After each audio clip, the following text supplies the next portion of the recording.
cinéma raha resahany teo ny tontolo cinéma dia ny olon-tena zany hoe efa manomboka tsoatran'le tamin'ny andro talohatsolo hoe karazana digital raha resahany teo faharoa le multiplex cinéma dia ohatran'ireny ataontsika hoe le frantsa mazatra anareo dia ohatran'ny paté zany hoe Yveline le tokoa dia sady cinéma ngeza be na be zany dia c'est une structure ohatran'ny centre commercial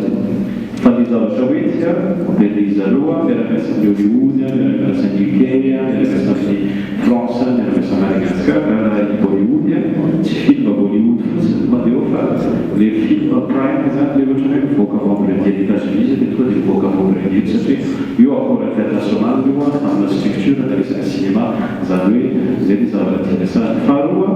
amin'le resaka cinéma malagasy le izy zay ny antony ametrahana le studio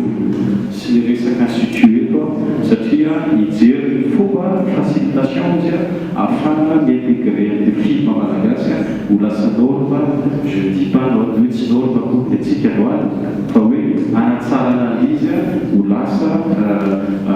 vraiment zany ho trouver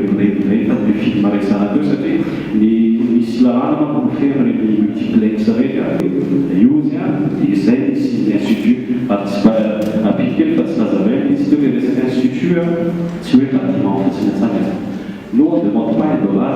au fanjakana malagasy on demande seulement facilitation rehefa ame fanjakana ety facilitation